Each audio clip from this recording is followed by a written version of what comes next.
At the start of the series, 15-year-old Wednesday Addams walks into school with her usual emotionless expression. There, she finds her brother Pugsley trapped inside a locker by a group of bullies. After freeing him, she asks who did it, but Pugsley is too shaken to answer. Suddenly, Wednesday is struck by a vivid vision that reveals exactly who tormented him. Learning that it was the swim team, she heads straight to the pool, carrying 2 bags filled with piranhas. She makes it clear that the only person allowed to mess with her younger brother is her, then tips the fish into the water. Chaos erupts as the bullies scramble out of the pool, and Wednesday allows herself a satisfied smile, having taken her revenge. Sometime later, the scene shifts to her parents, Gomez and Morticia. Frustrated with their daughter's behavior, they decide to send her to Nevermore Academy, a school for students with supernatural abilities where they learn to control their powers. Gomez and Morticia also reveal that they first met each other at Nevermore. Meanwhile, a man sets out on a solo hike in the woods near the academy. Unfortunately, an unknown creature attacks him. Later, local sheriff Donovan Galpin discovers his lifeless body and begins an investigation. It turns out this is not the first incident. Several similar attacks have taken place recently. Back at Nevermore, the Addams family arrives at the academy. Gomez and Morticia introduce Wednesday to the school's principal, Larissa Weems, who runs the place with strict discipline. We also learn that Larissa was Morticia's roommate back in their student days. Morticia mentions that Wednesday has been ordered by the court to attend weekly therapy sessions because of the piranha incident. Principal Weems assigns Wednesday to the very same dorm room where Morticia once lived and introduces her to her new roommate, Enid. Enid is a cheerful werewolf and the complete opposite of Wednesday.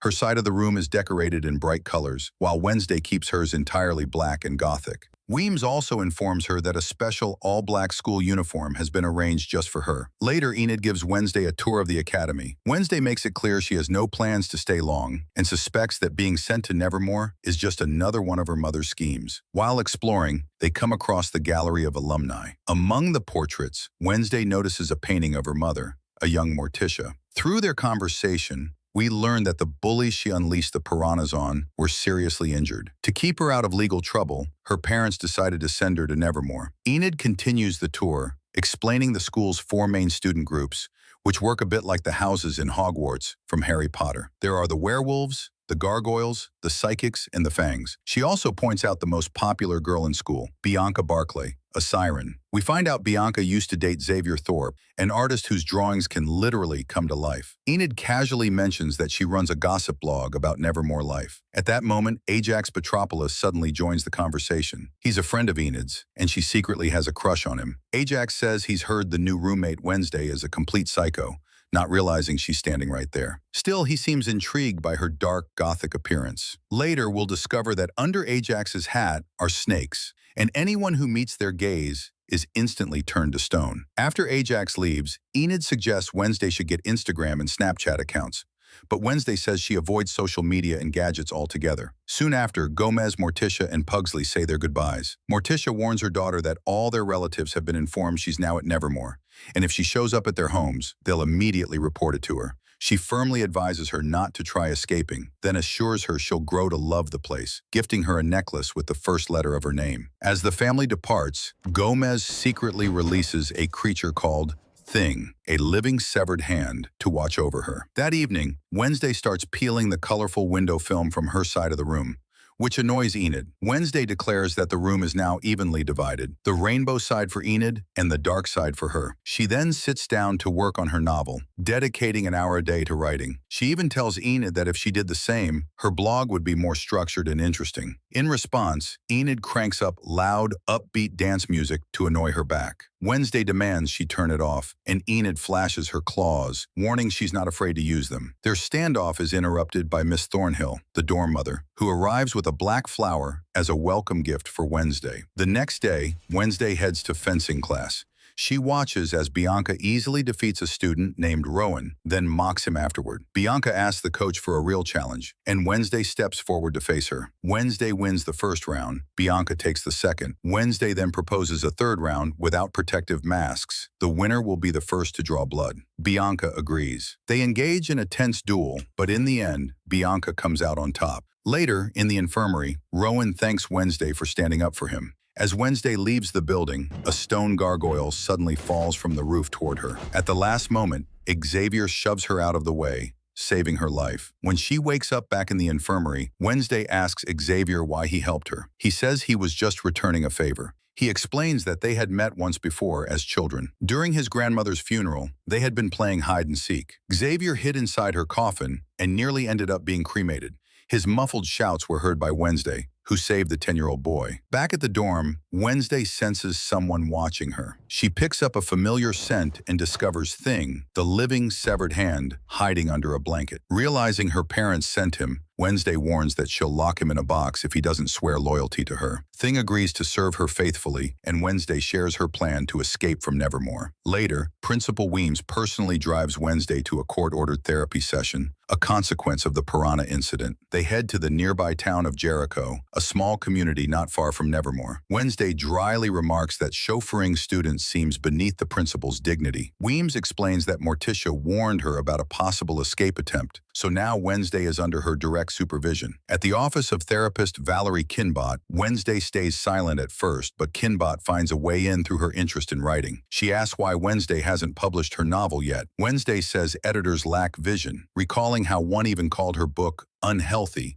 and suggested psychiatric help. In return, Wednesday mailed her a mousetrap. Mid-session, Wednesday abruptly excuses herself to use the restroom. Once there, she picks the lock on the window and slips out. On the street, she avoids Weems' parked car but accidentally bumps into a stranger. In that instant, she has a vision of him perishing in a car crash. Wednesday heads to the local coffee shop where she meets Tyler, the sheriff's son, working as a barista. He's struggling to fix the espresso machine because the instructions are in Italian. Fortunately, Wednesday can read Italian. She offers to repair it in exchange for a ride to the nearest train station. Tyler explains that Jericho only has ride services through Uber. Wednesday says she doesn't own a phone because she refuses to be a servant to technology. She quickly repairs the machine, and Tyler offers to drive her after his shift. While she waits, 3 bullies dressed as pilgrims approach and start mocking her. Wednesday counters with sharp, cutting remarks about one of their fathers. The boys decide to get physical, but even though Tyler tries to intervene, Wednesday insists she can handle it. She easily takes them down using kung fu techniques her Uncle Fester taught her.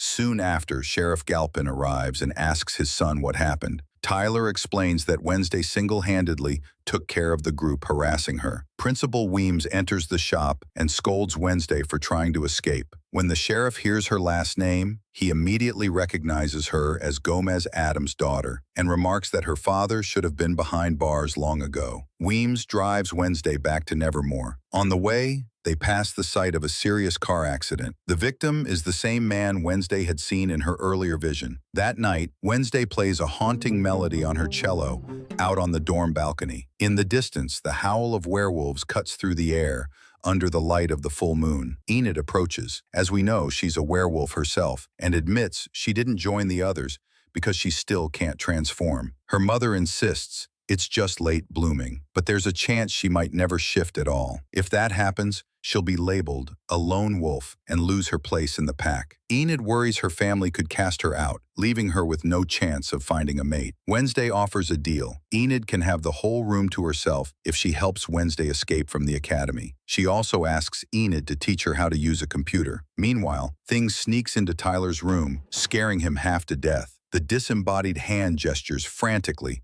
telling him to call Wednesday. Shaken, Tyler starts a video call, and they begin talking. Wednesday asks him to meet her at the Harvest Festival, reminding him he still owes her for fixing his coffee machine. She even offers to pay him, but Tyler agrees to help for free. At the festival, Larissa Weems keeps a close watch on Wednesday. Enid warns her not to trust the normies, people without abilities. Wednesday wins a giant panda at a dart game, then bribes the same guy who gave her the prize to distract Larissa. That gives her the chance to meet Tyler in the parking lot.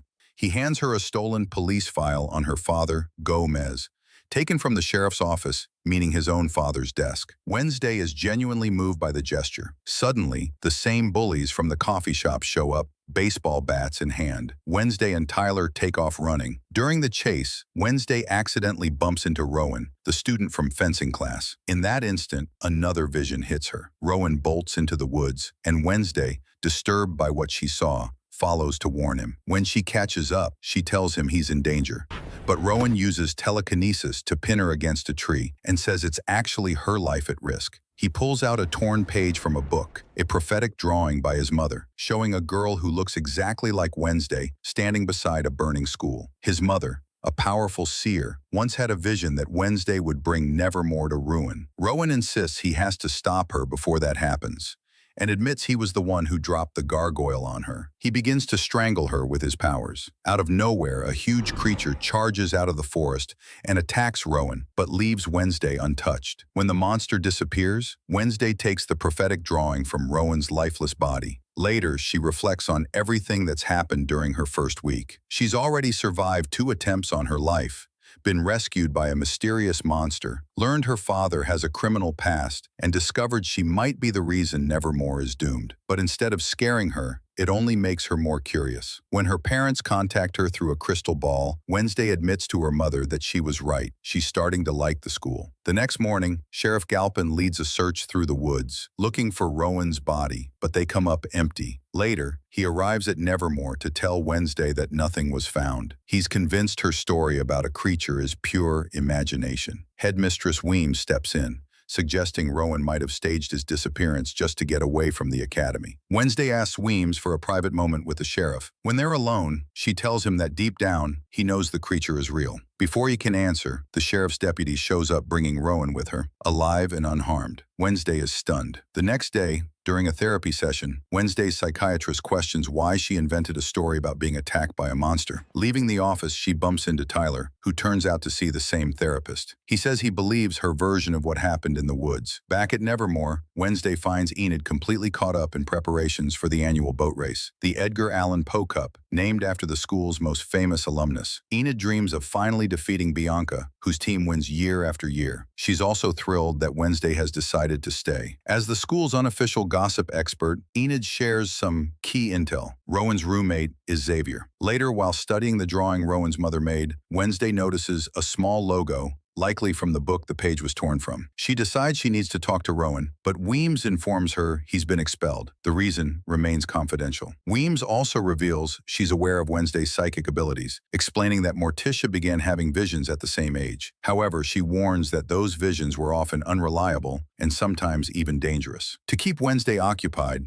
Weems tells her to pick one of Nevermore's student clubs and makes it clear she'll be watching her closely. Wednesday asks Thing to keep an eye on Rowan, suspecting he's hiding something. Later, she finds him and demands an explanation for why he tried to harm her and where he got that strange drawing. But Rowan insists he has no idea what she's talking about, brushes her off, and heads to the train station. Thing latches onto his car and secretly follows him. When Rowan arrives at the station, he slips into the restroom and changes his appearance, transforming into an older man. Unfortunately, Thing loses sight of him, completely missing the moment of transformation. It's soon revealed that this older man is actually Larissa Weems. She's a shapeshifter and, for some reason, decided to hide Rowan's real fate that night in the woods. Determined to uncover the truth, Wednesday starts visiting different extracurricular clubs to gather information about Rowan. She first approaches Xavier, who's practicing archery, and asks about Rowan's recent behavior. Xavier says Rowan had been acting strange for the past couple of weeks. Next, Wednesday heads to Bianca, who's rehearsing with the school choir, and asks if she told the sheriff about what happened in the woods. Bianca says she only reported it to the principal,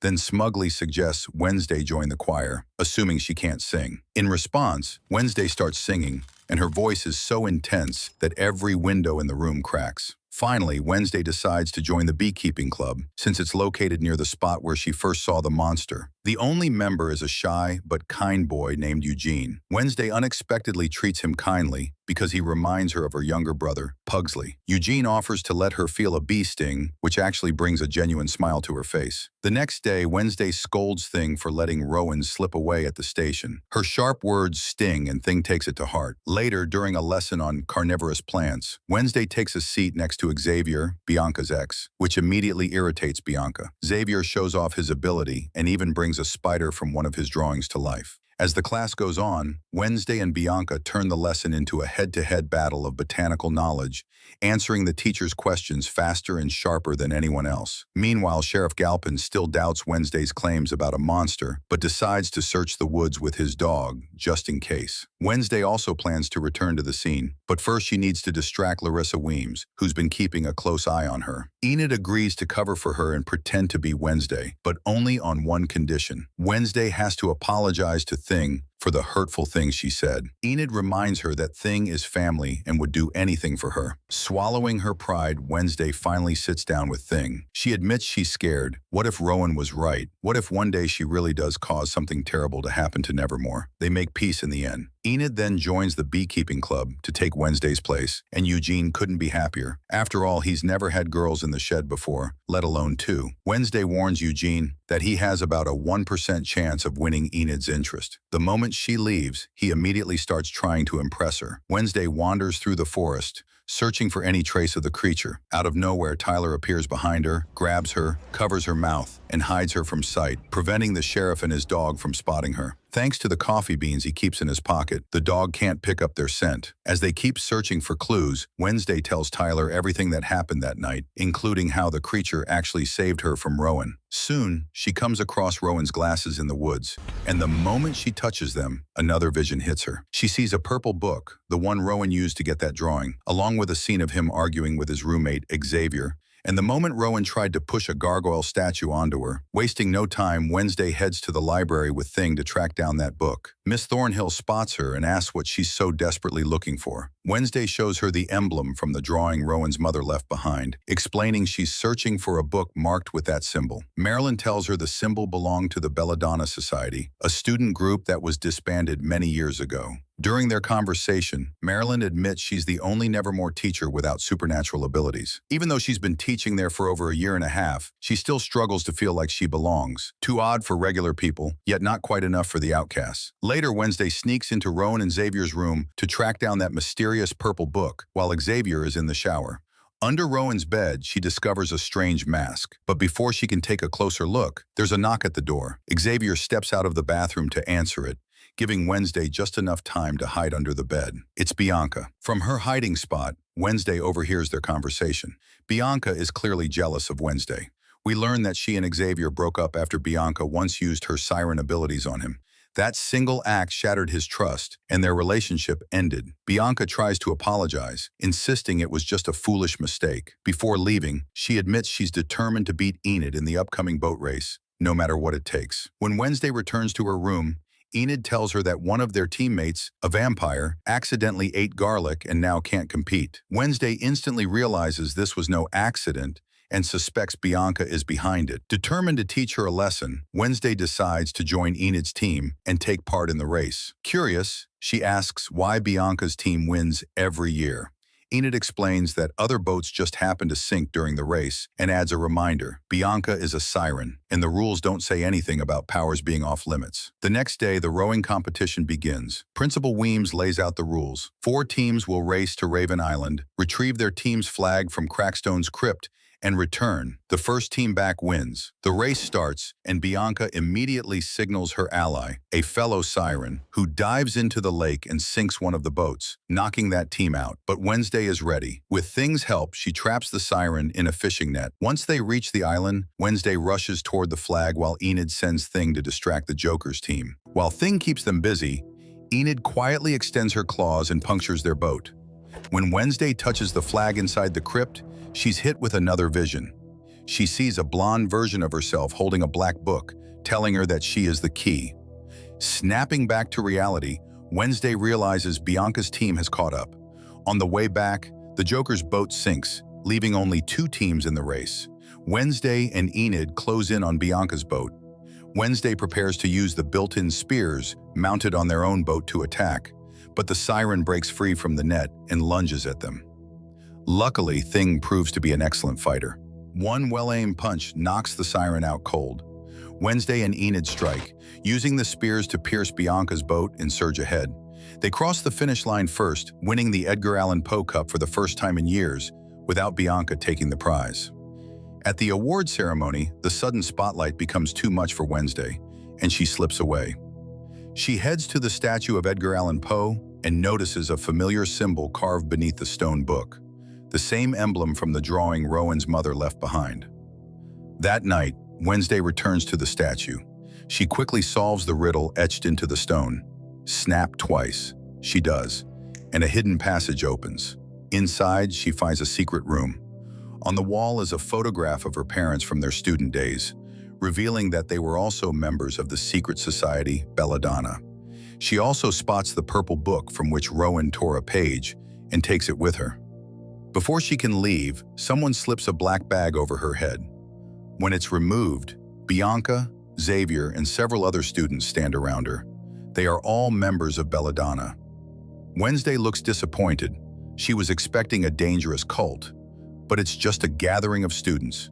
She remarks that she thought the club had been shut down long ago. Xavier explains it was closed 30 years earlier after the loss of a Nevermore student. But Principal Weems secretly revived it, under strict rules, to stay quiet and unnoticed. He invites Wednesday to join, much to Bianca's displeasure. Wednesday refuses, calmly unties herself, and walks away. The next day, Principal Larissa announces the annual Outreach Day. It's the one day a year when Nevermore students work side by side with the locals, helping out at businesses around town. Larissa tells Wednesday she heard her playing the cello the night before and was impressed. She adds that the instrument has already been delivered to the town square, so Wednesday can perform for the public. Meanwhile, Jericho's mayor, Noble Walker, meets with Sheriff Galpin. The mayor introduces his son, Lucas, the very same guy Wednesday had recently taken down at the cafe. The sheriff insists he doesn't believe in the rumors about a monster in the woods and blames the Nevermore students for making up stories. The mayor reminds him that the academy practically funds the entire town, including the sheriff's own salary. From their conversation, it becomes clear that Walker himself used to be sheriff about 30 years ago. When the Nevermore students arrive in town, Wednesday crosses paths with Xavier again. He's still annoyed at her for refusing to join the Nightshades. She tells him she has more important things to do, like tracking down the creature. When she asks if he's spoken to Rowan since his expulsion, Xavier says no. She shows him the drawing made by Rowan's mother, and he recognizes it immediately, saying he's seen that same page in Rowan's possession. He once tried to ask Rowan about it, but Rowan lost his temper and used telekinesis to shove him away. That's when Wednesday realizes this is exactly the confrontation she had seen in her vision. She then asks Xavier about the man in the hat in Rowan's mother's drawing, the one standing across from her. Xavier identifies him as Joseph Crackstone, the founder of Jericho, and an important figure in the town's history. Wednesday decides she needs to get into the Crackstone artifact exhibit, so she asks Enid to swap volunteer assignments. At first, Enid refuses. Her own task actually sounds fun,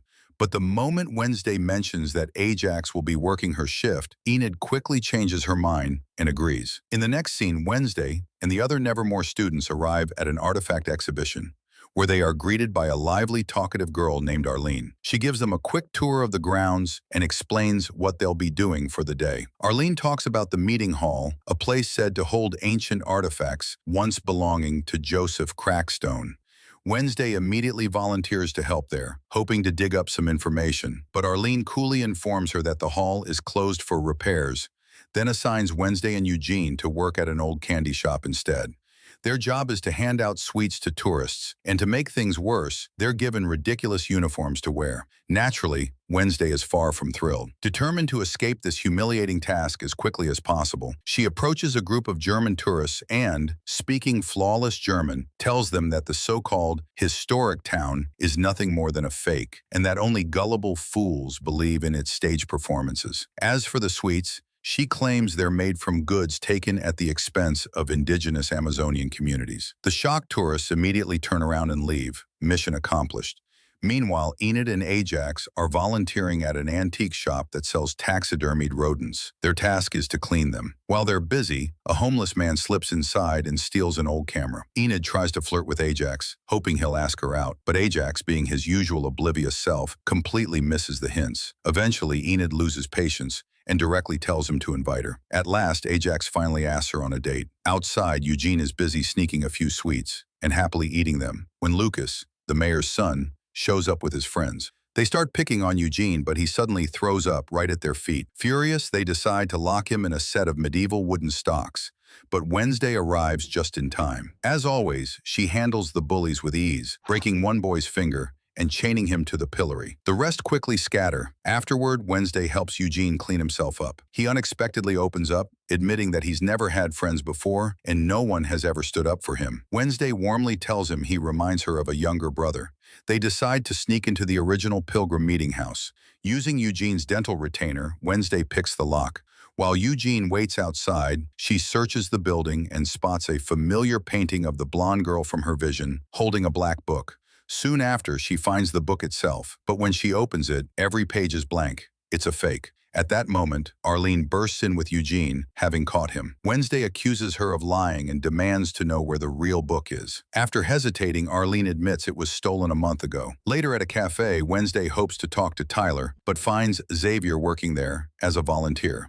Xavier warns her to stay away from Tyler. Not long after, Tyler approaches Wednesday. She asks him where the old, original Pilgrim meeting house used to be. Tyler explains that it's somewhere in the woods, now reduced to ruins, and that local, unhoused people use it as shelter. He offers to take her there after his shift, but Wednesday refuses to wait and heads out alone. Xavier overhears their conversation. With Thing, Wednesday makes her way into the forest and eventually finds the old meeting house. She also discovers that the same unhoused man who stole the camera from the antique shop lives there. Wednesday sends Thing to deal with him. Thing leaps onto the man who panics and runs away. Thing then gestures for Wednesday to touch objects inside, hoping to trigger another vision. Wednesday protests, saying her visions happen by chance, not on command. To prove Thing wrong, she starts touching everything in sight. Nothing happens until she reaches for the door on her way out. In that moment, Wednesday is hit with the most powerful vision she has ever experienced. It feels like she's falling through time, transported 400 years into the past. She once again sees the blonde girl from her earlier visions. Her name is Goody Addams. Goody stands in the middle of a village crowd, the people shouting accusations and calling her a child of darkness. From the crowd steps Joseph Crackstone, founder of Jericho. He accuses Goody of practicing dark magic, but she fires back, saying that it was Crackstone who destroyed the village's peaceful life. It becomes clear that Joseph and his followers had come to the lands of outcasts, people with extraordinary abilities, labeled them as witches, and began wiping them out to seize their land. Goody pulls a hidden knife and slashes Crackstone across the face. In response, he orders her to be locked inside the original Pilgrim meeting house, where dozens of other outcasts are already chained to the floor. Among them is Goody's own mother. Crackstone steps inside, orders the door barred, and commands that the building be set ablaze. Goody tries to save her mother, but her mother begs her to escape, telling her that she is now their only hope. Through tears, Goody flees through a hidden trapdoor. Wednesday feels as if she is truly there, walking through the thick smoke, the heat of the flames pressing in on her. Then, she is suddenly in the forest, where Goody herself appears and warns that Crackstone will not stop until every outcast is gone. Suddenly, Crackstone emerges from the darkness, and the vision snaps away. Wednesday gasps for breath as she explains everything to Thing. Then, over a fence, she spots the monster from the woods.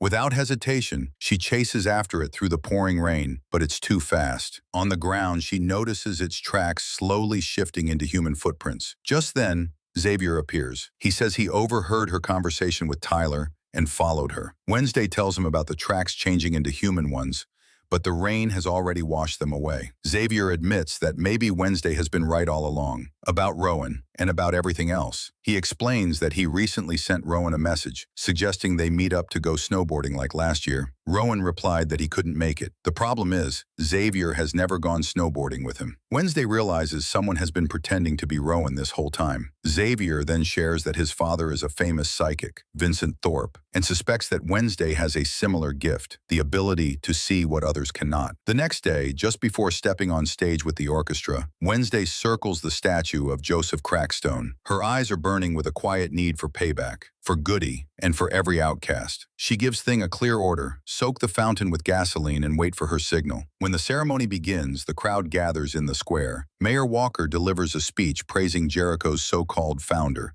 Then Wednesday starts playing her cello. At the right moment, Mayor Walker presses the button to turn on the fountain, but instead of water, flames burst out, shocking everyone except Wednesday. The crowd scatters in panic. Wednesday keeps playing, unfazed. Principal Weems quickly realizes exactly who is behind it. Back at Nevermore, she accuses Wednesday of sabotage. Wednesday calmly insists she never lit the fire herself and calls out Weems for trying to rewrite history, painting the tyrant Crackstone as a hero while burying the true tragedy of the outcasts. Then she turns and walks away. Later, alone in her office, Weems quietly sips wine and rips a photograph of Morticia Addams out of the school yearbook. It's clear now, they were never friends. Meanwhile, in the old meeting house, the homeless man who stole the camera becomes the monster's next victim. But the camera manages to snap a series of shots, capturing the creature in full view. When the sheriff and his team arrive, they recover the camera, develop the film, and for the first time, have undeniable proof. The monster is real.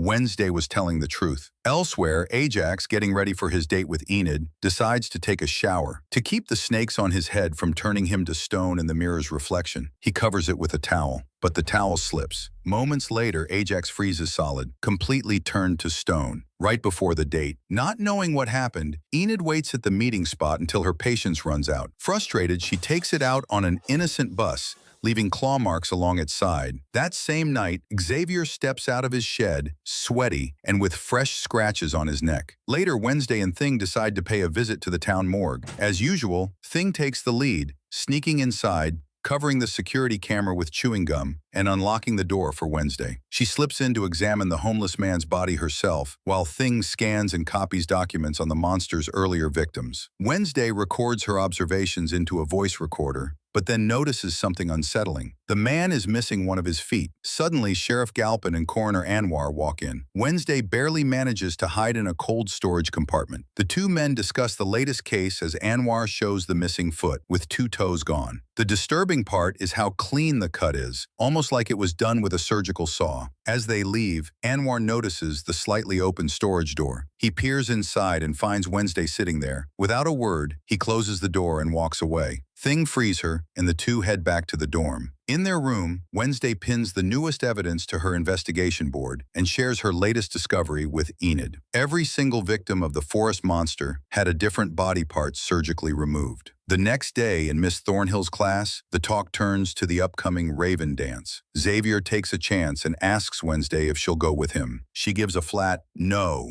Her eyes immediately catch the fresh scratches on his neck, and her suspicion grows. Later, she follows Xavier to his art studio in an old shed. Once he leaves, she slips inside and is stunned to see the place covered in drawings of the very same creature from the woods. She grabs a few of them and heads out, only to run right into Xavier. He assumes she came to invite him to the dance. To avoid revealing her real motives, Wednesday plays along and asks him. He accepts. Meanwhile, Enid learns Wednesday is going to the dance and nearly bursts with excitement. She drags her straight to a shop to pick out a dress. While Enid is buried in racks of clothes, Wednesday sneaks away. She has more pressing matters. On her way, she spots a perfect black dress in a shop window. At the sheriff's office, she shows him Xavier's monster sketches. He compares one of them with the photos recovered from the homeless man's camera, and the match is exact. Wednesday is convinced Xavier is tied to the creature. The sheriff is almost persuaded, but insists on more proof. Over at the cafe, Lucas, the mayor's son, and the same guy who once got slapped by Wednesday, approaches Enid. Knowing she doesn't have a date, he offers to go with her. She's surprised, but agrees. On the street, Wednesday runs into Tyler. He admits his feelings and asks her to the dance, but she tells him she's already going with Xavier. The news hits him hard. Before leaving,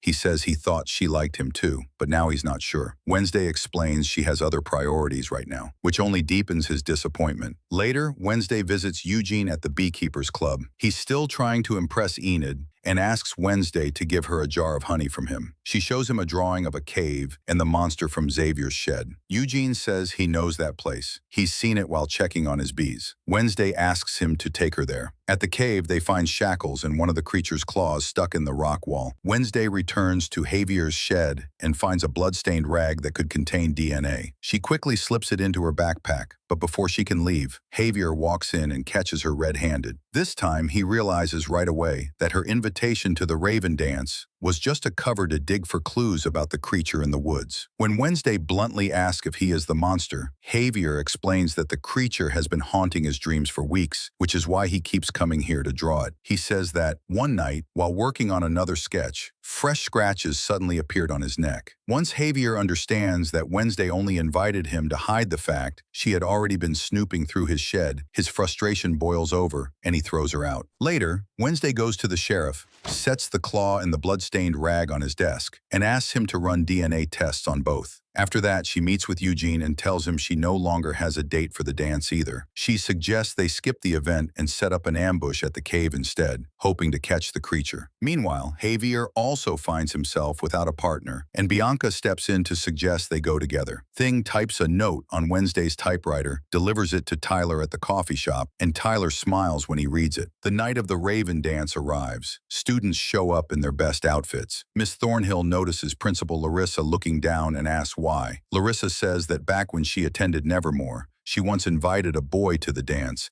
but he turned her down for another girl, and that girl was Morticia. Wednesday is preparing to head out with Eugene for their plan, but when she opens her door, Tyler is standing there holding a gift. Thing had sent him an invitation in her name. At first, Wednesday is furious with Thing for going behind her back, and she points out that she doesn't even have a dress. But then she spots the gorgeous black gown from the shop window laid out on her bed, the one Thing somehow managed to get for her, and her anger fades. Tyler is stunned when he sees her wearing it. Meanwhile, Eugene learns that Wednesday has changed their plans at the last minute to attend the rave, leaving him feeling cast aside. She assures him they will continue the investigation the next day and warns him not to go into the woods alone. During the dance, Tyler grows genuinely interested in Enid, surprised to find they share a love of hockey and old kung fu films. Just then, he gets a message from his troublemaking friends saying they are close. They plan to get back at the outcasts for burning the Joseph Crackstone statue, revealing that the mayor's son only invited Enid as part of that scheme. Elsewhere, Xavier talks to Bianca about Wednesday, admitting his feelings for her, which clearly bothers Bianca. At that moment, Wednesday enters the dance with Tyler, instantly drawing everyone's attention. Xavier approaches her and warns that Tyler is not who he seems. Later, Wednesday questions Tyler about it, and we learn that he used to hang out with those bullies and once joined them in trashing Xavier's mural after they jumped him. Tyler says he is no longer that person, and Wednesday tells him she wouldn't judge him over something that harmless. In the next scene, Wednesday stuns everyone on the dance floor with her performance. Her strange yet hypnotic moves capture the attention of the entire room. Watching from a distance, Xavier quietly wishes Bianca would use her siren powers to help him forget about Wednesday, but she refuses. Meanwhile, Eugene ignores Wednesday's warning and heads out on the mission alone. In the woods, near the monster's cave, he records observations into his voice recorder. A car pulls up nearby, and a mysterious figure approaches the entrance. They toss in a bottle filled with flammable liquid and set the cave ablaze. Then, spotting Eugene, they give chase, forcing him to run for his life. Back at the dance, Lucas's friends arrive driving a water truck filled with some kind of liquid. They connect a hose to the school's sprinkler system. Lucas rushes out to stop them, having started to genuinely like Enid, but his friends insist on going through with their plan. Suddenly, the sprinklers go off, drenching the dance floor in red liquid. Students scream, slip, and tumble in the chaos. Wednesday tastes it, only to find it's just paint, and she's clearly unimpressed. Right then, another vision hits her. Eugene, terrified, running from the monster. She bolts from the dance and races into the woods. Back inside, Enid realizes Lucas and his friends are behind the stunt meant to ruin the Raven dance. She tells Lucas she thought he actually liked her. He tries to explain, but his friends start mocking her. Ajax steps in to defend her, admitting that the reason he bailed on their date was because he accidentally turned himself to stone with his own snakes and was too embarrassed to tell her. The two reconcile and share a kiss. In the woods, Eugene keeps running until he finds a place to hide. He hears the creature's growl getting closer, and before he can escape, it finds him and attacks. Moments later, Wednesday arrives, searching frantically, and discovers Eugene lying on the ground. That's when Miss Thornhill appears. In the next scene, Wednesday is flipping through her father's police file while standing in the academy courtyard. A flashback takes us back to 32 years ago. On a rainy night during the Raven dance, a body falls right in front of a young Larissa Weems. Up on the scaffolding stands a young Gomez Addams, holding a sword. Sheriff Walker, who is now the town's mayor, questions Larissa. We then see Gomez being led away in handcuffs, while a young Morticia tells him she has never been in love with anyone the way she is with him. The scene shifts back to the present. It's Parents' Day at Nevermore. Gomez, Morticia, Pugsley, and Lurch arrive at the academy in their gloomy-looking car. Principal Larissa delivers a welcome speech to the gathered parents. Enid is anxious about her own family's visit, and her mother immediately criticizes her for still not mastering her transformation. Meanwhile, Morticia and Gomez meet up with Wednesday. Nearby, Xavier and Bianca are talking about why their parents never show up. Xavier explains that his father, Vincent Thorpe, is too busy with his shows and performances, being a famous psychic. Bianca says her mother lives in the Seychelles. Their conversation is abruptly cut short when Bianca's mother suddenly appears, and Bianca's expression makes it clear she's deeply unsettled by her arrival. Later, Bianca and her mother are sitting in a cafe. During their conversation, Bianca learns that her mother runs an organization called Morning Song. She presents it as an elite club for the wealthy, but in reality, it lures in rich people and uses siren songs to influence them into funding the group. It becomes clear that Bianca once ran away from her mother and even changed her name from Brandy Jane to Bianca so she couldn't be found. Yet her mother still tracked her down. Bianca's mother admits her siren powers are weakening with age. Membership in the club is shrinking, and those who remain have started asking questions. She asks Bianca to drop out of school and come home to help restore order in the organization. Bianca refuses, but her mother threatens to expose her secret, that Bianca used her siren abilities to get into Nevermore. With no way out, Bianca agrees to help, but only after finishing the school year. Later, Morticia flips through her old yearbook, lost in nostalgia. She notices that her photo has been torn out, which brings back memories of performing with Larissa in a school talent show. The two exchange sugary-sounding but sharp-edged compliments, making it clear their old rivalry is still alive and well. Principal Larissa then tells the Addams family that Wednesday's therapist wants them to attend a family counseling session. They reluctantly agree. Meanwhile, Sheriff Galpin sits in a cafe, calling his deputy to request the DNA results from the monster's claw. Through the window, he spots the Addams family's sleek black car pulling up and watches them head toward the therapist's office. Just then, he gets a call, telling him that Dr. Anwar has taken his own life. The scene shifts to the Addams family in a session with therapist Valerie Kinbot. Pugsley admits he misses Wednesday, and both Gomez and Morticia echo the sentiment. Wednesday stands, pulls out an old police file on her father, and demands answers. She asks who Garrett Gates is and why her father was accused of ending his life. Morticia refuses to talk about him. Wednesday warns that if they won't tell her the truth, she'll find it herself. She visits Eugene in the hospital, bringing him a jar of honey she collected for him. He's still unconscious. Wednesday blames herself for what happened to him and quietly admits she misses him. Eugene's mother arrives, thanking Wednesday for being a friend to her son, explaining that he never had friends before her. Later, Wednesday wanders through the town square, circling the melted statue of Joseph Crackstone while thinking about her father's file. She spots Morticia carrying a single rose and follows her to the cemetery. Morticia lays the rose on a grave and leaves. Wednesday walks up to it and reads the name on the headstone, Garrett Gates. At the same time, Sheriff Galpin arrives at the morgue. His assistant tells him that Dr. Anwar left a note before his passing. The sheriff finds the whole situation suspicious. He also notices that the morgue's security camera had been covered with black chewing gum,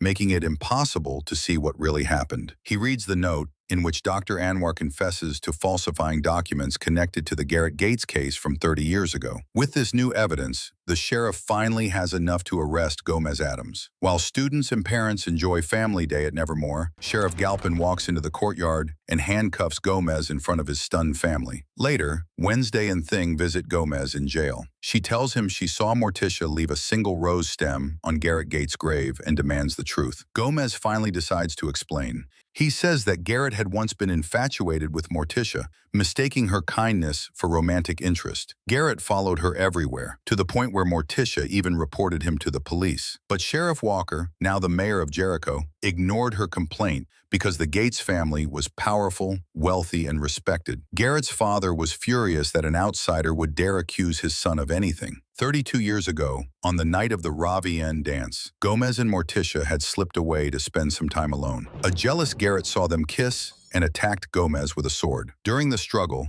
Gomez managed to disarm him, and in a sudden burst of rage, Garrett accidentally fell onto the blade himself. Gomez was then blamed for what happened. Wednesday finds the story believable, but knowing her father too well, the way he winks, smooths his mustache, she can tell he's still hiding something. She goes to the sheriff's office and tells him he's arrested the wrong person, insisting her father is innocent. She points out that it's too much of a coincidence that Gomez returned to town the very same day Dr. Anwar took his own life and left that note. The sheriff replies they may never know the full truth because someone had blocked the morgue's security camera. He then shows her the DNA results from the claw and the bloodied cloth. No matches. He reminds her that Gomez once confessed to the incident 32 years ago and adds that beyond Garrett's fate, he believes Gomez is also responsible for wiping out the entire Gates family. Later, Wednesday finds her younger brother Pugsley sitting alone on the dock. She brings him his fishing gear, along with his favorite bait, a bag of grenades. As they fish with one of them, she tells him that Gomez will lose his mind being apart from Morticia, since they've never spent a single night apart since their wedding. Pugsley assures her that if anyone can prove their father's innocence and get him out, it's her. Meanwhile, Enid is feeling the pressure from her mother, who hands her brochures for a summer camp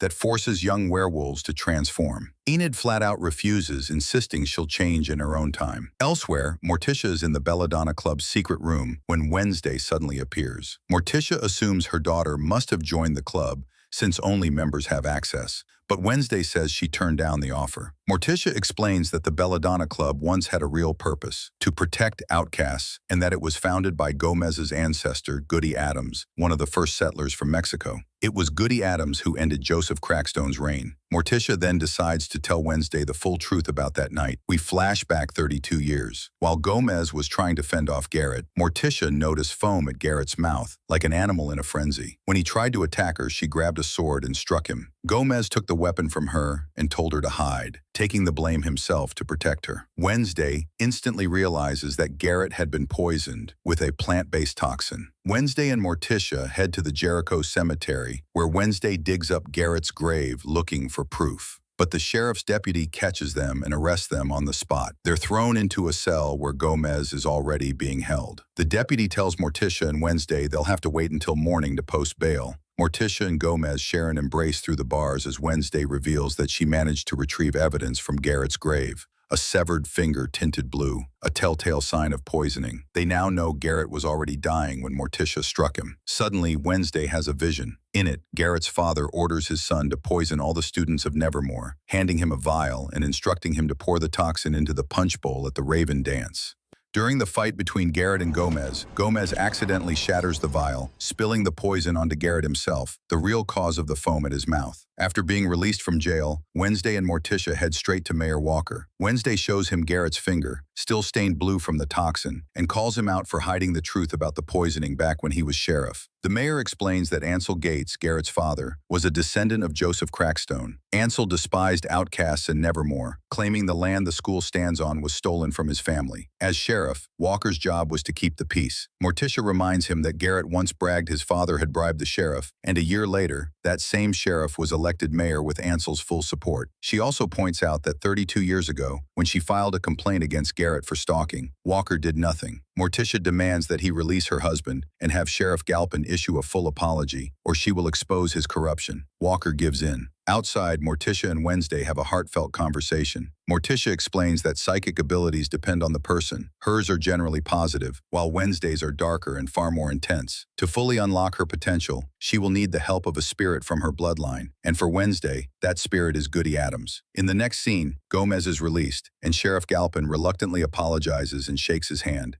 As Parents' Day comes to a close, Wednesday says goodbye to her family. Morticia hands her a Nevermore yearbook from 32 years ago, borrowed from Principal Weems. Flipping through it, Wednesday realizes that Larissa Weems is a shapeshifter. She goes to Weems's office, pointing out that she didn't just impersonate Judy Garland during a school talent show. She literally transformed into her. Wednesday accuses Weems of posing as Rowan the day after the attack to hide what really happened. Wednesday warns she'll tell Sheriff Galpin everything, but Weems replies that Rowan's father already knows the truth and fully supported her decision not to involve the authorities. Rowan's telekinetic abilities had been driving him to the brink, and he had even tried to harm Wednesday twice. Wednesday brings up Eugene, insisting he was hurt because the monster was never caught. Before Weems can respond, they both hear shouting outside. Someone has arranged flaming letters on the school lawn spelling out the message, "Fire will rain." The following evening, Wednesday holds a seance to contact her ancestor, Goody Addams, hoping to learn how to control her abilities. But right in the middle of the ritual, Enid walks in. While they're talking, someone slips a note under their door. It invites Wednesday to meet at Crackstone's crypt at midnight to learn the whole truth. Enid tags along, but instead of answers, Wednesday walks into a surprise birthday celebration. Enid and several other students have planned it for her. The only reason they even knew her birthday? Things spilled the secret, and Xavier even baked her a cake. While everyone sings, Wednesday notices an inscription in Latin on an old altar. It translates to, "Fire will rain when I rise." The first part of that phrase had already been burned into the school's lawn earlier. When Wednesday touches the stone, she's pulled into a vision. She sees Goody Addams standing behind iron gates. Goody warns her that Crackstone will return.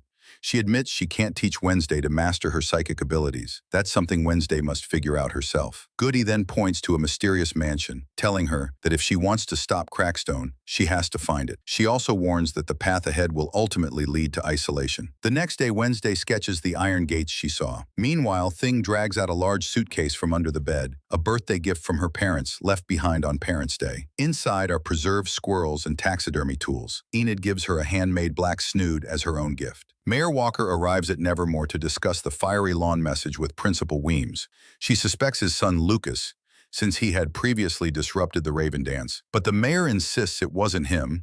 Lucas had been under house arrest. Wanting to clear the family name, Walker assigns his son to do community service at Nevermore. Out on the school lawn, Wednesday examines the charred remains of the message.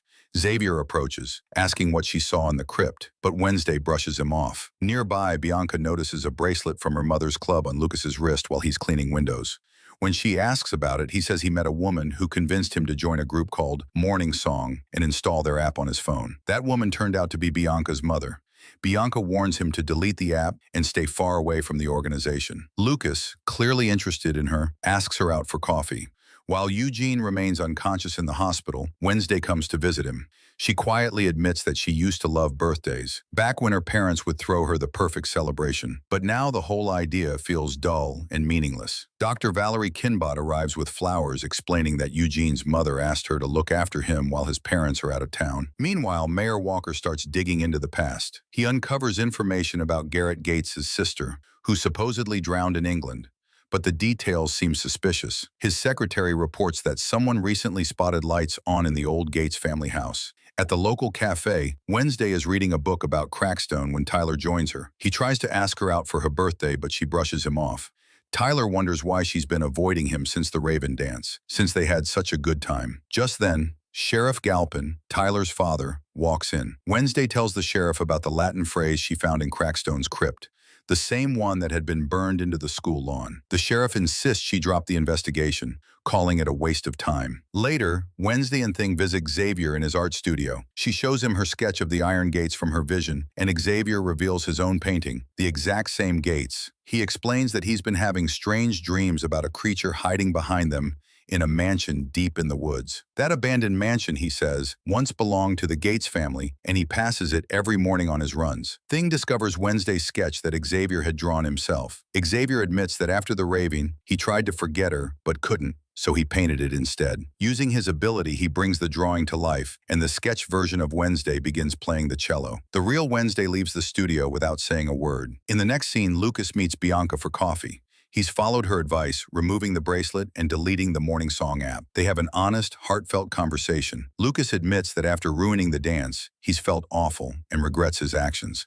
He says no one believes in him or thinks he can become someone better. The next morning, Wednesday heads to the Gates mansion to conduct her own investigation. Inside, she spots someone moving around. It's Mayor Walker, who's come to check out the place after hearing from his secretary that someone had turned on the lights. The mayor calls Sheriff Galpin and leaves a voicemail, claiming he's figured out who the real monster is and wants to meet him at a cafe. Wednesday tells Thing to distract the mayor, and while he's occupied, she sneaks into the trunk of his car. Unaware, Mayor Walker drives off with Wednesday and Thing hidden inside. When he steps out to cross the street and meet the sheriff, a blue Cadillac crashes into him. Emergency services arrive and take him to the hospital. After this incident, the sheriff takes Wednesday's statement. She says she hid in the backseat of Walker's car to learn more about what he discovered in the Gates mansion. When Wednesday returns to Nevermore, the principal strips her of her city privileges for breaking school rules. The next morning, Wednesday calls Tyler and tells him she's changed her mind and agrees to go on that date he asked her out on earlier. But we know it's just a cover to sneak out and continue her investigation. Meanwhile, the sheriff warns his son Tyler to stay away from girls like Wednesday, saying they tend to break hearts. Tyler tries to bring up his mother with his dad, but the sheriff dodges the topic. It's clear their relationship is strained since Tyler's mom passed away, which is why Tyler sees a therapist. Wednesday tricks Enid by saying she wants to secretly attend a party to celebrate her birthday again, and invites Enid along. Enid happily agrees. Tyler picks Wednesday up from Nevermore, but to his surprise, Enid joins them too. Meanwhile, Xavier knocks on the window of Wednesday in Enid's room, but finds Thing typing away on a typewriter. Thing tells Xavier where the girls have gone. Wednesday, Enid, and Tyler arrive at the Gates mansion. Enid and Tyler quickly realize Wednesday tricked them, but it's too late to turn back, so they follow her. Tyler and Wednesday struggle to open the mansion's front door, but Enid, using her werewolf strength, easily unlocks it. Inside, they spot the blue Cadillac, the very car that hit the mayor. Wednesday discovers a hidden altar dedicated to Joseph Crackstone. The candles on the altar are still warm, meaning someone lit them recently. To cover more ground, they decide to split up. Tyler stays on the first floor, floor, while the girls head upstairs. Enid finds a room that looks untouched. No dust, between made bed, and fresh flowers on the table. The same ones Dr. Valerie Kinbot brought to Eugene's hospital room earlier. Wednesday finds a music box with the initials Laurel Gates, Garrett Gateskin, younger sister, the girl Mayor Walker was searching for. Suddenly, Tyler's scream for help echoes from the first floor. A monster appears and begins chasing the girls through the mansion.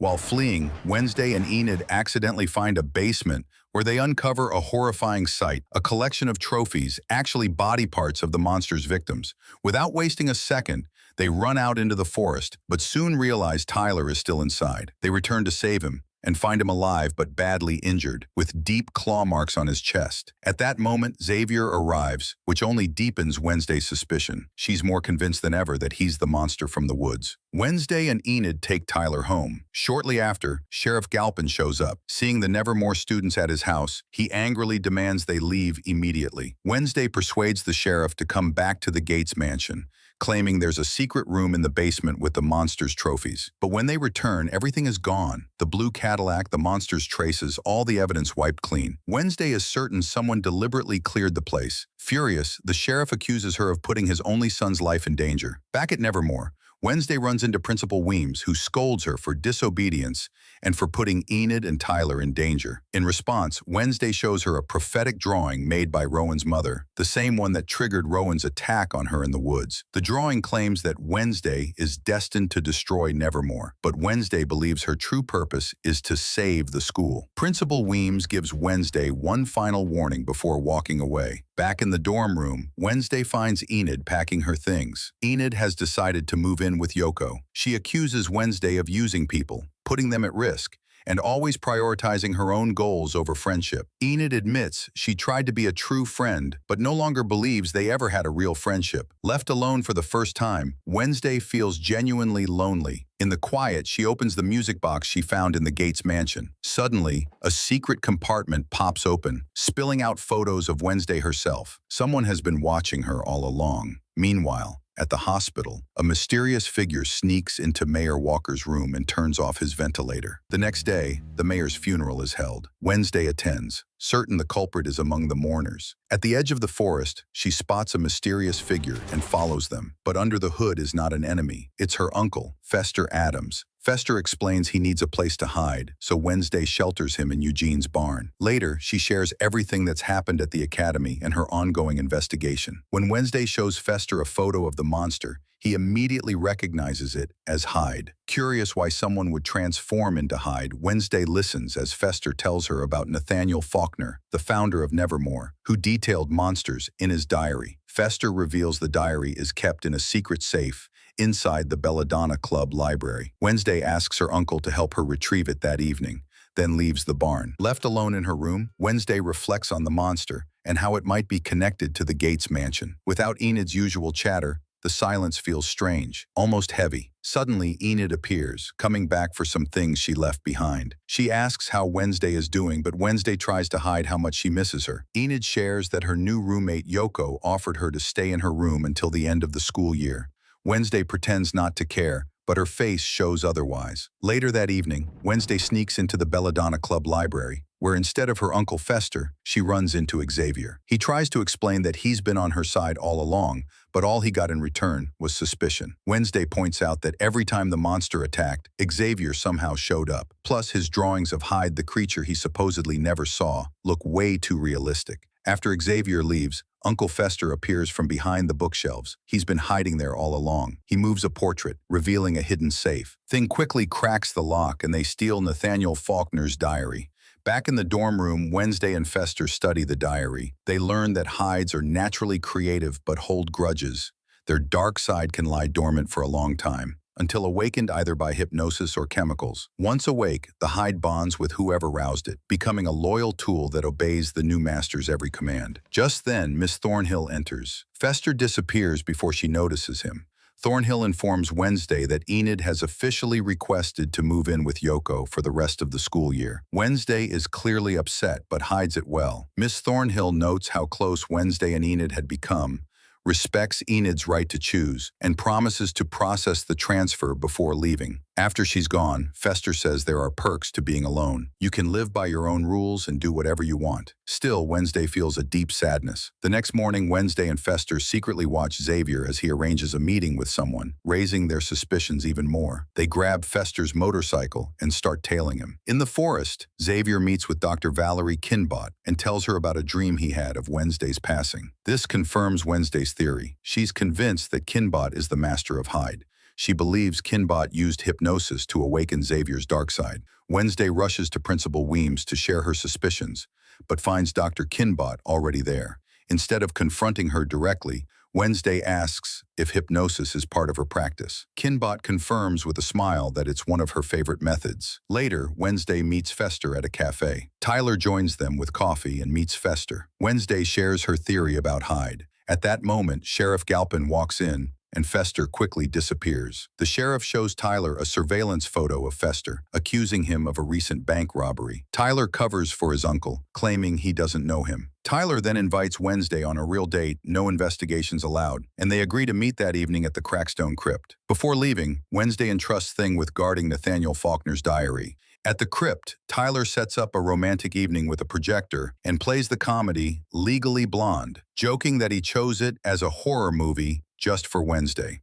Meanwhile, the sheriff and his deputies find Fester's motorcycle in the woods. Hearing voices from the crypt, they decide to check it out. Inside, Tyler confesses he wants more than friendship with Wednesday and leans in to kiss her, just as the sheriff bursts in. He explains he saw the motorcycle and suspected a fugitive might be hiding there. After the ruin date, Wednesday returns to her room to find it in chaos. The Faulkner diary is gone. Thing is wounded by a knife and pinned to the wall. Panicked, Wednesday calls Fester, who uses his electrical powers to revive Thing. For the first time, Wednesday lets her guard down and cries. Fortunately, Thing survives but didn't see the attacker, who sneaked in from behind. Fearing for Fester's safety, Wednesday urges him to disappear immediately. She then goes to Principal Weems to report everything that happened. Weems is surprisingly calm, already aware of the diary and that the monster is Hyde. When Wednesday asks about Hydes, Weems explains that Nathaniel Faulkner dedicated years to studying them, but never gathered enough data. He died before completing his research.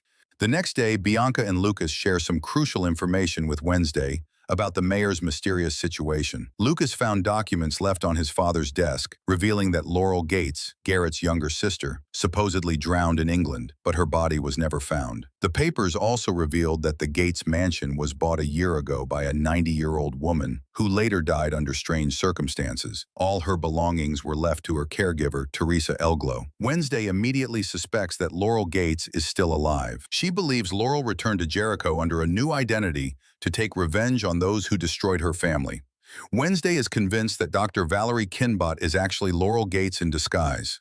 She confronts her therapist directly, accusing her. Dr. Kinbot is bewildered by the accusation and thinks Wednesday has lost her mind. But Wednesday insists, addressing her as Laurel and treating her like a criminal responsible for what happened to Mayor Walker. After Wednesday leaves, Dr. Kinbot calls Principal Larissa to report the accusations. During the call, she hears noises from the bathroom. When she opens the door, Hyde emerges. Later, Principal Weems and Wednesday sit in the hospital when Sheriff Galpin approaches them with the news that Dr. Kinbot is gone. Wednesday storms into Xavier's shed, accusing him of everything that's been happening. She points out how accurate his drawings are, including a new one of Dr. Kinbot. Xavier insists he only drew what he saw in his dreams. Then Wednesday finds the incriminating items she planted there herself: Rowan's inhaler, Eugene's glasses, and her own photos taken by the stalker. Xavier is stunned. At that moment, the sheriff and his deputies burst in and arrest Xavier. The sheriff thanks Wednesday for her help. Back in the dorm room, Wednesday finds Enid has returned. They clearly enjoy being reunited and start chatting about Wednesday's date with Tyler. Enid mentions Tyler is working a late shift that day, so Wednesday heads to the cafe to meet him. After some light flirting, Wednesday finally kisses Tyler, but right then she has a vision. She sees Dr. Kinbot from Hyde's perspective, then Tyler transforming back into his human form. Wednesday realizes that Xavier was innocent all along. Terrified, she rushes out of the cafe, leaving Tyler confused and worried.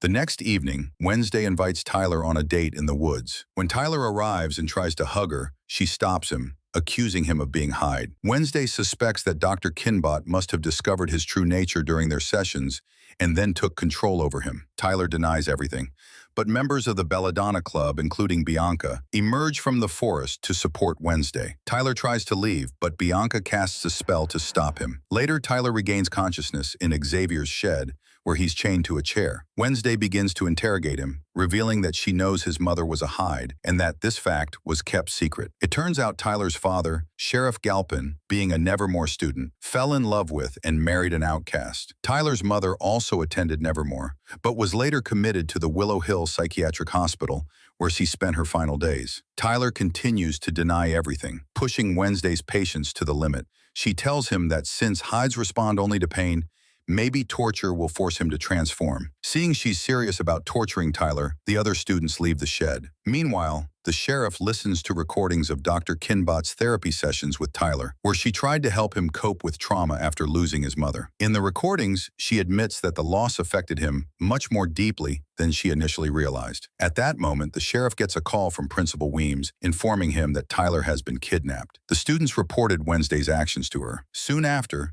the sheriff and his deputies burst into the shed, stopping Wednesday before she can begin any real torture. Wednesday and Tyler are taken to the police station. At the station, Principal Weems tells Wednesday that Sheriff Galpin won't press charges for the kidnapping. As Wednesday prepares to leave, Tyler appears and confesses that he really is Hyde. He mocks her cruelly and warns that she has no idea what's coming next. Back at Nevermore, Principal Weems decides she's had enough. She expels Wednesday and orders her to pack her things because she'll be sent home for good the next day. Wednesday pleads for more time to prove that Tyler is truly Hyde. Later that night, Wednesday sneaks into the police station to talk with Xavier. She tells him that Tyler used her as a pawn. Wednesday explains that she realized Tyler was Hyde the moment she kissed him. Xavier gets angry and demands that Wednesday leave Nevermore and never come back. The next morning, Wednesday and Enid say their goodbyes. Enid promises she'll never forget her and share some good news. Eugene finally woke up at the hospital during the night. Then Wednesday bids farewell to Bianca and the other Belladonna Club members, warning them to stay alert. Tyler is still out there, and something terrible might be coming. As Wednesday prepares to leave, Miss Thornhill gives her a white oleander as a parting gift and wishes her well. Principal Weems decides to personally see Wednesday off. But first, Wednesday asks to say goodbye to Eugene. At the hospital, Eugene lies in bed as Wednesday visits him, apologizing for not being with him in the cave instead of at the dance. She says she should have been the one in the hospital bed, not him. Wednesday shares her theory that Dr. Kinbot set the Hyde cave on fire and controlled Tyler until he slipped out of her control. Then Eugene recalls something important. He saw someone near the cave wearing a black coat and red boots. Wednesday suddenly realizes that Miss Thornhill is the only one who wears red boots. Rushing back to Nevermore, Wednesday confronts Miss Thornhill, who is preparing poison. Wednesday calls her Laurel Gates and tells her to stop pretending. At first, Laurel acts confused, but when Tyler suddenly appears behind Wednesday, Laurel finally admits she's controlling Tyler. But there's a shocking twist. Behind Wednesday isn't Tyler, it's Principal Weems, who reveals herself by transforming out of Tyler's form. Caught off guard, Laurel is stunned. Weems demands Laurel surrender, but Laurel unexpectedly injects poison into Weems. The principal loses consciousness and slips away. Then Laurel knocks Wednesday out with a shovel. Thing witnesses everything that just happened. Meanwhile, Eugene calls Enid via video chat and reveals that Miss Thornhill is the main villain. He also tells her that Wednesday and Principal Weems have gone to stop her. Suddenly, Thing bursts into the room, panicked, and tells Enid that the principal is gone and Wednesday has been kidnapped and is being held in the Crackstone Crypt. Enid and Ajax rush to the crypt, while Eugene jumps out of his hospital bed to help rescue Wednesday. Under the blood-red moon, Wednesday wakes up in the Crackstone Crypt, chained to the ceiling. Laurel orders Tyler to wait for her by the boat. Then she starts revealing her grand plan to destroy Nevermore. Laurel explains that she is a descendant of Crackstone and is using parts of Hyde's victims to bring him back to life. She tells Wednesday that Goody Addams not only took Crackstone's life centuries ago, but also cursed his soul and sealed it in the crypt. To awaken Crackstone, Laurel needs the blood of a direct descendant of Goody and Wednesday, as her living descendant, is the key. Laurel's timing is perfect. She plans to resurrect Crackstone under the blood moon. Meanwhile, the sheriff is taking the wrongly accused Xavier to jail when his deputy calls with news that Eugene's mother reported something strange happening at Nevermore. Since all police cars are damaged, the sheriff decides to drive to the school himself to investigate. Back at the crypt, Laurel drags Wednesday to the seal on Crackstone's grave and cuts her palm. The ritual brings Crackstone back to life, and he vows that his revenge will be merciless. Wednesday tries to stop him, but Crackstone paralyzes her with his staff. He calls Wednesday Goody Addams and strikes her in the stomach before leaving. At that moment, Goody's spirit appears before Wednesday and tells her how to defeat Crackstone. Goody explains that Wednesday must drive a special sword into Crackstone's heart. She advises using a pendant her mother once gave her. This will allow Goody's spirit to pass through Wednesday and heal her wounds. But after that, Wednesday will never see Goody again. Ajax brings Enid to the Belladonna Club library. Enid is surprised that Ajax is a member. She shows the students a prophetic drawing depicting Wednesday and Crackstone standing in a burning schoolyard. The group decides to evacuate all the students immediately. Bianca plans to use her siren power to evacuate everyone, quietly. Enid volunteers to take Thing and head to the crypt to search for Wednesday. As Enid races through the forest under the blood moon, she begins to transform into a werewolf for the first time. Later, the sheriff arrives in the forest, tracking his son, Tyler's phone. He leaves Xavier locked in the car and continues on foot. Once the sheriff leaves, Thing appears in the car and frees Xavier. A healed Wednesday runs through the woods, determined to stop Crackstone, but Tyler blocks her path. He transforms into Hyde and attacks her. Just in time, Enid arrives and battles Tyler, protecting Wednesday. Wednesday keeps running back to Nevermore to confront Crackstone. Tyler nearly defeats Enid, but the sheriff shows up and shoots his son. When Tyler lunges at his father, Enid steps in to defend the sheriff and knocks out the monster. Enid then returns to her human form just as Thing finds her. The sheriff discovers Tyler unconscious among the leaves. Meanwhile, Crackstone storms into Nevermore, smashing everything in his path. Wednesday returns to the school and arms herself with her father Gomez's sword, ready for the final showdown. Xavier arrives and shoots an arrow at Crackstone, but Crackstone uses magic to redirect the arrow toward Xavier. Wednesday shields Xavier, and the arrow pierces her shoulder. Wednesday attacks Crackstone, but her sword shatters immediately. Crackstone immobilizes her with his staff, preparing to finish her off. At that moment, Bianca appears and stabs Crackstone with her sword. Taking advantage of Crackstone's distraction, Wednesday grabs a broken shard of her sword and drives it into Crackstone's heart. Crackstone bursts into flames, turning to ashes, leaving only a ring behind. Laurel tries to shoot Wednesday, but Eugene arrives and directs his swarm of bees at her. Wednesday knocks Laurel out, and Nevermore is finally safe. Enid and the evacuated students run to meet Wednesday as she emerges from the school. Enid hugs Wednesday, and for the first time, Wednesday hugs back. Later, Lurch loads Wednesday's belongings into a car while she finishes writing her novel. Classes at Nevermore are canceled for the rest of the semester. Wednesday thanks Bianca for her help, and Bianca jokes that their fencing rematch will have to wait until next year. Wednesday meets Xavier upstairs at the school and tells him she's glad to see him free again. Xavier thanks her for shielding him from Crackstone's arrow and gives her a parting gift, a smartphone with his number already saved. On the way home, Wednesday sits in the back seat of the family car. Her new phone vibrates, and she receives a series of messages from an unknown sender, saying they're watching her. Elsewhere on the highway, an armored truck drives with a tied-up Tyler inside. Tyler suddenly wakes up and begins to transform back into Hyde.